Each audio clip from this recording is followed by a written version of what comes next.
Saudara-saudara pendengar yang kami kasihi dimanapun Anda berada, Anda kembali bersama kami dalam acara Telaga, Tegur Sapa Gembala Keluarga. Saya Gunawan Santoso dari Lembaga Bina Keluarga Kristen akan berbincang-bincang dengan Bapak Pendeta Dr. Paul Gunadi. Beliau adalah seorang pakar dalam bidang konseling serta dosen di Seminari Alkitab Asia Tenggara, Malang. Perbincangan kami kali ini tentang mengasihi secara konsisten. Kami percaya acara ini pasti bermanfaat bagi kita sekalian dan dari studio kami mengucapkan selamat mengikuti. Kalau pada awal pernikahan biasanya memang siapapun baik suami maupun istri itu bilang mengasihi, terutama suami pasti mengasihi. Namun masalahnya dengan berjalannya waktu Pak Paul ya. Kenapa mutu kasih itu bisa pudar gitu Pak Paul ya? Bisa berkurang. Nah ini penyebabnya apa gitu Pak Paul? Ada beberapa memang penyebabnya Pak Gunawan ya. Jadi ya saya bisa katakan bahwa ya nggak ada lah memang orang yang merencanakan untuk kehilangan kasih tatkala ya menikahi pasangannya, yang nggak ada ya. Namun dalam perjalanannya itulah yang terjadi ya, sebagaimana tadi Pak Gunawan sudah katakan, di tengah-tengah jalan ya banyak yang kehilangan kasih gitu. Nah jadi ya kita mau cobalah belajar ya bagaimana kita bisa terus mengasihi istri kita, sebab itu adalah panggilan dan sekaligus perintah Tuhan kepada kita suami untuk istri kita ya. Nah yang pertama ya Pak Gunawan, untuk dapat mengasihi dengan konsisten ya kita mesti memahami apa kasih itu sendiri. Ternyata kasih ya merupakan gabungan sejumlah perasaan yang menjadi satu dan lahir dari sejumlah faktor yang saling terkait. Jadi poin saya adalah kasih itu tuh bukan muncul dari satu perasaan atau terwakili oleh satu tindakan atau perbuatan. Tidak ya. Ada begitu banyak perasaan yang tergabung di dalam kasih dan ada sejumlah faktor yang saling terkait yang melahirkan kasih. Itu sebabnya dalam 1 Korintus pasal 13 ayat 4 hingga ayat 7, ayat-ayat tentang kasih ini, kasih dijabarkan lewat pelbagai perasaan dan tindakan, yaitu sabar, murah hati, tidak cemburu, tidak memegahkan diri, tidak sombong, tidak melakukan yang tidak sopan, tidak mencari keuntungan sendiri, tidak pemarah, dan tidak menyimpan kesalahan orang lain, tidak bersukacita karena ketidakadilan, menutupi segala sesuatu, mengharapkan segala sesuatu, sabar menanggung segala sesuatu. Nah, jadi dari sini kita bisa melihat tuh bahwa kasih itu tuh memang terwakili oleh begitu banyak perasaan dan juga begitu banyak perbuatan-perbuatan. Ya, jadi itulah yang namanya kasih itu. Ya artinya kalau seseorang itu sabar terhadap istrinya, tapi dia berlaku tidak sopan terhadap istrinya, kita tidak bisa mengatakan bahwa suami itu mengasihi istrinya, Pak Paul. Betul sekali ya. Jadi memang kasih itu tuh seharusnya lah diwujudkan di dalam tindakan-tindakan yang tadi Alkitab sudah katakan itu ya. Kita memperlakukan istri dengan sopan, kita tidak mencari keuntungan sendiri, kita tidak memarah-marahinya. Ya, jadi kasih itu diwujudkan lewat sejumlah perbuatan dan juga ya kasih itu lahir dari sejumlah perasaan juga. Ya, tapi kan rasanya tidak mungkin bahwa semua perasaan itu tumbuh secara bersamaan dan tumbuh secara sama bagusnya gitu Pak Bos. Betul sekali Pak Gunawan. Jadi memang kasih itu tuh sesuatu yang kompleks ya, mempunyai banyak dimensi ya. Nah itu sebabnya lah ya, kasih seharusnya ya Pak Gunawan dapat bertahan dalam waktu yang lama ya. Sebab sekali lagi kasih itu berdiri di atas sejumlah perasaan dan perbuatan, bukan di atas satu perasaan atau satu perbuatan saja. Nah, misalnya nih ya, kasih berdiri hanya di atas satu perasaan atau satu perbuatan saja. Maka dengan mudah kasih akan runtuh bila satu fondasi itu retak, ya. Juga kenyataan kasih merupakan pembauran ya dari berbagai perasaan dan perbuatan. Itu berarti kita dapat memulai kasih dari berbagai perasaan dan perbuatan pula. Jadi maksudnya begini Pak Gunawan, kadang ya kita kan sebagai manusia nggak selalu sabar, ya. Memang firman Tuhan berkata kasih itu kan sabar, tapi kan kita tidak selalu sabar.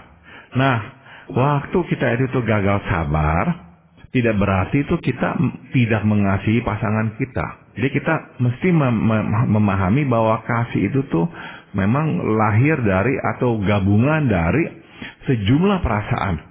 Maka ya, waktu kita itu misalkan kurang sabar, tidak berarti kita tidak mengasihi pasangan kita. Mungkin saat itu saja kita kurang sabar.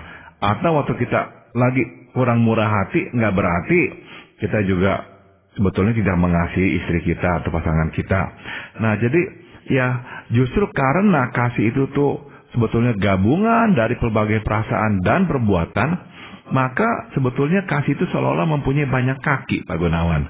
Maka sebetulnya tuh Tuhan memang mendesain kasih untuk dapat dipertahankan. Jadi kalau kita berkata, ya memang susah lah pertahankan kasih, memang ya seharusnya lah akhirnya padam lah apa. Oh tidak, Tuhan mendesain kasih sedemikian rupa sehingga kasih itu tuh bisa bertahan untuk waktu yang sangat lama karena memang banyak sekali kakinya. Nah, dalam siaran yang sebelumnya, Pak Gunawan, kita kan membicarakan tentang hal ini. Dan Pak Gunawan memunculkan pertanyaan, ya kenapa ya ada orang atau wanita yang kok tetap bisa menerima suaminya meskipun suaminya kasar kepada dia? Dan saya menjawab, ya mungkin salah satu penyebabnya, si istri itu tuh melihat suaminya mempunyai hal-hal lain tentang dirinya yang tetap baik. Sehingga walaupun kasar kepadanya, tapi istrinya bisa melihat faktor-faktor lain dalam diri si suami yang dia tahu sebetulnya faktor-faktor lain itu adalah merupakan wujud kasihnya si suami kepada dirinya. Iya. Nah, jadi seperti itulah sebetulnya relasi kasih. Ya, apakah itu berarti bahwa makin banyak komponen kasih yang dia rasakan, yang dia lakukan, makin kuatlah kasih itu terhadap istrinya atau pasangannya? Betul sekali Pak Gunawan. Jadi makin kita itu tuh mengaktualisasikan kasih ya dalam pelbagai cara dan bentuk ya. Sebetulnya seolah-olah tuh kita sedang membangun lebih banyak kaki ya, lebih banyak fondasi untuk berdirinya kasih di dalam keluarga kita. Jadi ya dari apa yang Pak Gunawan katakan bisa kita simpulkan pula bahwa kalau orang hanya mendasarkan kasihnya atas 1-2 hal saja selama bertahun-tahun menikah, berarti memang kasih itu tuh sedikit banyak ya agak kurang kuat Pak Gunawan. Ya, misalnya dia berkata, pokoknya yang namanya kasih saya kepada istri adalah saya bekerja, saya membawa uang, nah itu kasih saya. Yang lainnya tidak ada. Nah berarti walaupun dia berkata dia mempunyai kasih, namun ya kasih itu tuh kakinya hanya 1. Jadi kasih yang memang relatif lemah, tidak kuat itu. Jadi semakin banyak kaki ya. Misalkan dia bukan hanya bekerja dan bertanggung jawab, dia juga sabar, dia juga murah hati, dia juga selalu percaya, dia tidak mendendam, ya tidak menghitung kesalahan. Nah, makin banyak kaki-kaki itu, makin kuatlah kasih. Ya, mungkin ada suatu kunci atau suatu prinsip yang penting tentang kasih ini, Bapak. Saya kira kuncinya adalah kita memang mesti ya konsisten ya dalam mengasihi. Nah, jadi pada umumnya yang terjadi adalah ini Pak Gunawan. Kita hanya melakukan ya perbuatan-perbuatan kasih, misalnya sabarlah, menunggulah, tidak ikut marahlah dan sebagainya di awal pernikahan. Namun gagal meneruskannya setelah kita menikah untuk kurun yang lebih lama. Nah, mungkin ya kita beranggapan bahwa hal-hal seperti ini tidak pentinglah dan pasangan kita pun juga tidak lagi membutuhkannya. Tapi masalahnya adalah begitu kita mulai menghentikan melakukan perbuatan-perbuatan kasih ini, kasih itu mulai surut sebetulnya. Tapi kita nggak begitu menyadarinya Pak Gunawan. Jadi kita masih beranggapan masihlah kasih adalah apa, tapi sebetulnya sudah mulai surut, ya. Nah, begitu mulai surut, sebetulnya tuh relasi nikah mulai mengering dah, mulai mengering perlahan-lahan. Nah, relasi itu akhirnya menjadi seperti ranting kering yang mudah tersulut api. Sedikit kesalahpahaman pasti memercikan api pertengkaran. Dan makin sering terbakar pertengkaran, makin termakan habis kasih itu. Nah, jadi terpenting adalah menjaga kekonsistenan perbuatan-perbuatan yang umum dilakukan untuk menyatakan kasih kepada pasangan. Ya, jangan sampai ya kita itu tuh karena makin sibuk, akhirnya makin berkurang waktu ya, sehingga nggak bisa lagi melakukan perbuatan-perbuatan kasih itu. Sebab jangan lupa perbuatan yang konsisten akan makin melestarikan kasih. Ya seringkali memang kita tidak menyadari Pak Pol, bahwa kasih itu pelan-pelan padam karena kesibukan kita atau kesibukan pasangan kita gitu loh. Itu masalahnya. Tahu-taunya itu kondisinya sudah memburuk gitu Pak Pol. Betul sekali. Jadi kita mesti menyadari tahapan-tahapan sebelumnya itu Pak Gunawan. Kasih itu akhirnya padam karena relasi kita udah kering. Kenapa relasi kita itu kering? Karena miskinnya perbuatan-perbuatan yang mengasihi itu. Kita tidak lagi melakukannya. Contoh yang gampang adalah, dulu kalau istri kita ulang tahun, wah kita nggak mungkin melupakannya. Kita membelikan dia ini itulah, membuatnya sangat spesial dan sebagainya. Lama-lama hilang dah kespesialan itu. Sehingga istri kita ulang tahun, kita kadang-kadang lupa, kadang-kadang hanya bisa menelpon, nggak lagi membelikan kartu atau apa. Nah, waktu sebetulnya tuh ya, kita tidak lagi mengingat ulang tahunnya dan tidak melakukan hal yang spesial untuk dia. Lama-kelamaan pandangan kita pun terhadap istri kita mulai berubah. Kita sebetulnya mulai melihat dia tidak spesial lagi. Jadi benar-benar perbuatan itu tuh akhirnya tuh mempengaruhi sikap kita. Ya, maka kita bisa tahu ya Pak Gunawan, di dalam negara-negara yang masih mementingkan tata negara dalam bentuk kerajaan, sampai sekarang ada peraturan-peraturan waktu menghadap raja, apa yang boleh atau tidak boleh dilakukan.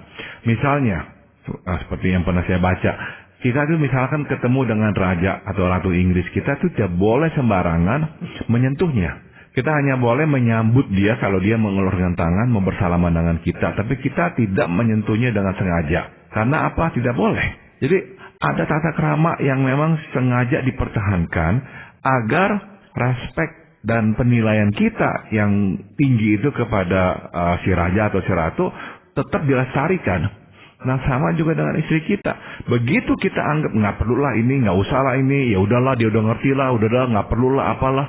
Tanpa terasa perlahan-lahan perlakuan kita yang nggak lagi tuh mengkhususkan dia, mulai menggerogoti penilaian kita terhadap dia juga. Berarti kasih itu bukan sesuatu yang statis Pak Pol. Jadi harus tetap dikembangkan. Dan kalau tidak berkembang, itu berarti kita tidak bisa lagi mengasihi secara konsisten sebenarnya. Betul sekali. Jadi benar-benar kuncinya di sini adalah konsisten.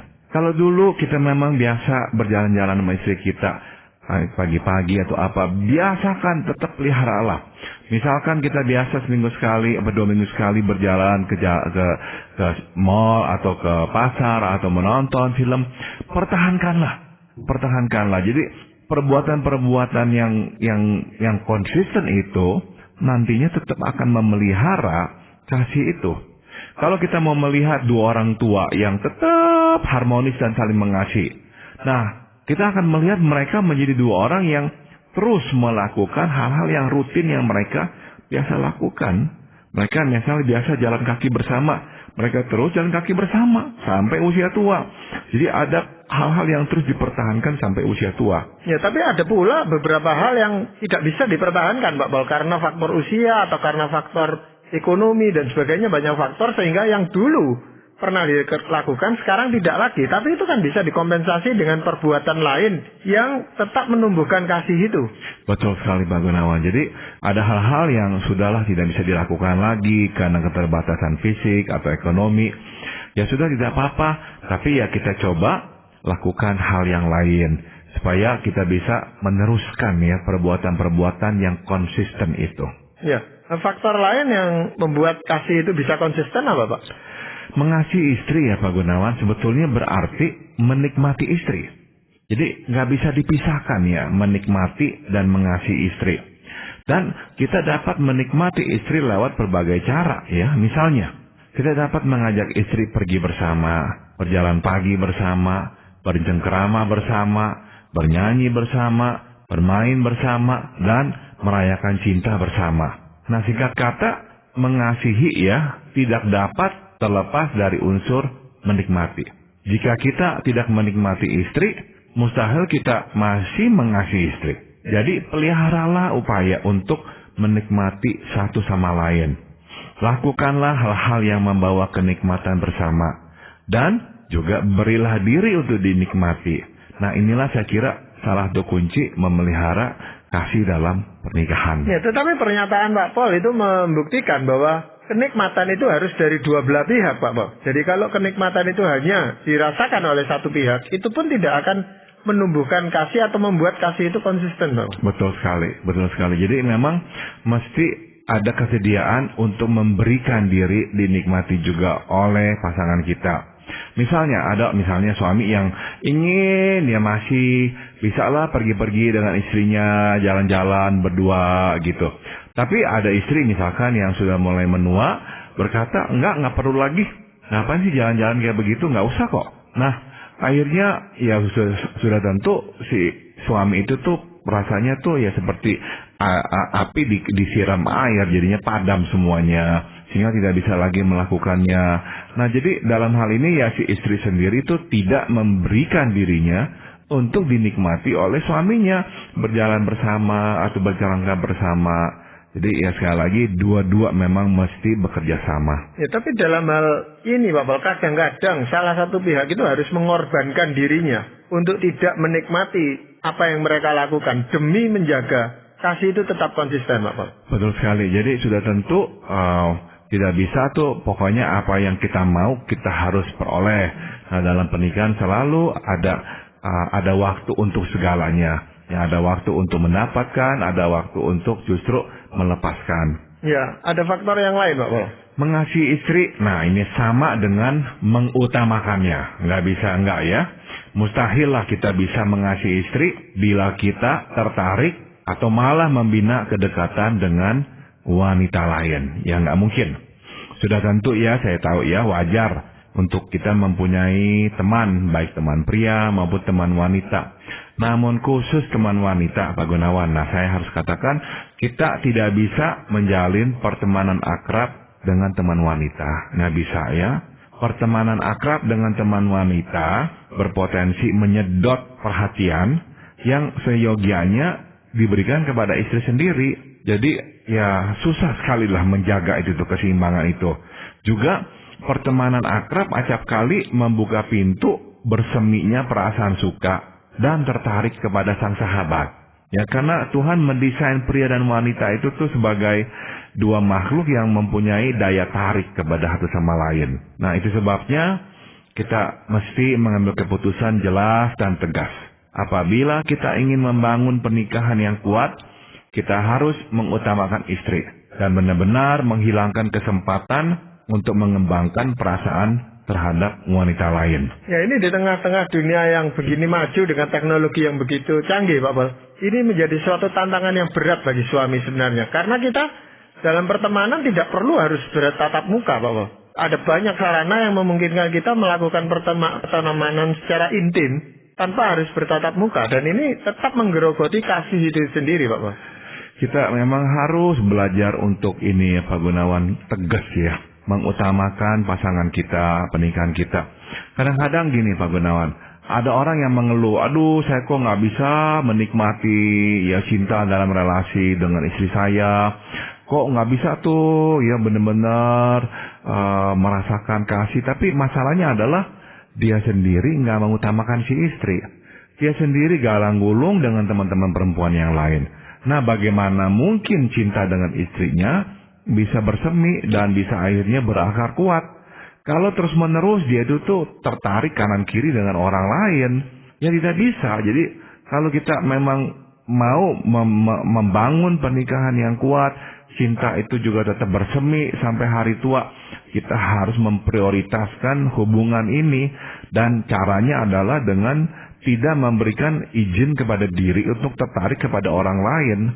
Jadi jangan subur-suburkan relasi dengan orang-orang.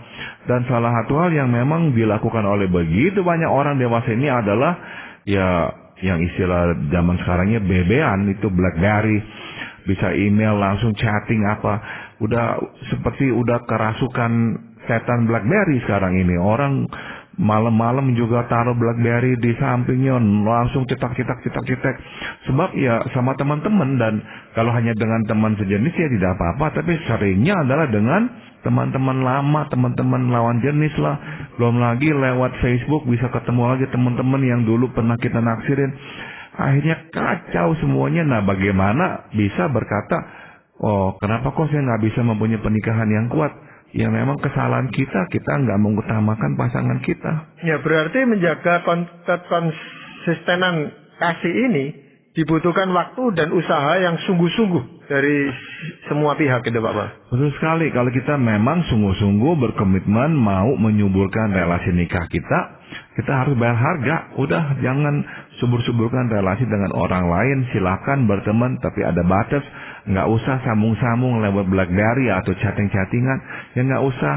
Sebab makin banyak kita berhubungan dengan orang-orang itu, perhatian kita kepada mereka bertambah, dan perhatian kita kepada pasangan pasti akan berkurang. Iya. Apakah ada faktor lain Pak Bal yang ingin Bapak sampaikan? Mengasihi istri harus dilandasi atas penerimaan penuh Pak Gunawan. Ya, kebanyakan wanita memiliki keraguan atas dirinya, terutama pada saat menua ya. Nah, istri misalnya yang mulai bertanya-tanya apakah kita masih mencintainya karena penurunan penampilan dan fungsi fisiknya. Nah, sebagai contoh ya, setelah mati haid dan berhentinya produksi hormon estrogen, maka mulai terganggulah daya ingat istri sehingga mulai sering terjadi pelupaan gitu. Nah, singkat kata, inilah saat ya di mana kita mencurahkan perhatian dan penerimaan atas dirinya. Jangan sampai kita mengkritiknya dan jangan sampai keluar perkataan yang menghinanya. Kita harus kunci mulut kita tuh. Meskipun kadang-kadang kesel karena keterbatasan istri kita, jangan sampai mengeluarkan kata-kata yang menyakiti atau menghinanya. Ingat ya bahwa kita pun tidak sempurna, kita pun rentan mengidap sakit pula. Ya, singkat kata, kita harus senantiasa mengingat bahwa kita ini saling membutuhkan. Ya, dalam hal menerima penuh, apakah itu berarti kita menerima istri kita itu ya seperti apa adanya itu gitu Pak Bal? Ya, dengan keterbatasannya, ya udah kita terima, kita nggak persoalkan. Kalau kita takut dia nanti lupa atau apa, ya kita yang ingatkan, kita yang coba lakukan. Udah, jangan kita itu mengkritik-kritiknya, karena makin dikritik, biasanya ya makin memburuk, makin dia mungkin sering lupa atau apa. Jadi ya lebih justru tunjukkan bahwa meskipun engkau menua atau daya fungsimu berkurang, tetap saya itu mengasihimu. Tidak ada orang lain dalam hidup saya selain engkau. Ya, itu juga memberikan rasa aman terhadap si istri itu, Pak Pawe.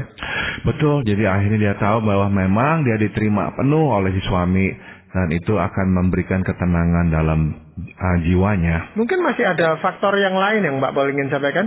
Terakhir ini Pak Gunawan ya, kasih itu merupakan perpanjangan atau kelanjutan dari rasa syukur. Dalam hubungan dengan Tuhan ya misalnya, makin kita bersyukur, makin kita mengasihinya. Ya, sewaktu bersyukur, sesungguhnya kita tengah mengingat kebaikan yang telah kita terima. Kasih itu sirna tatkala kita tidak lagi mengingat kebaikan yang telah diterima. Nah, sesungguhnya kita dapat terus mengasihi istri asalkan kita terus mengingat pengorbanannya bagi kita.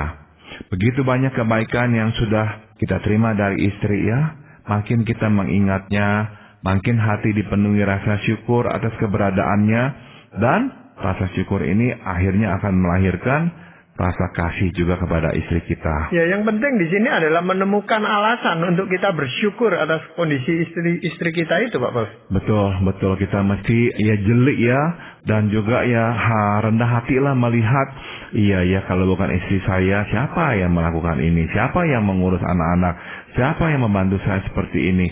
Jadi terus ingatlah hal-hal yang pernah istri kita lakukan untuk kita, dan syukurilah. Dari rasa syukur akan terus ya bersemi cinta kasih. Ya, tetapi pelan-pelan walaupun bertahap Pak Paul, kita tetap harus belajar untuk bersyukur atas kehadiran istri kita, walaupun ada banyak hal yang sebenarnya kita tidak punya alasan untuk bersyukur gitu Pak Paul.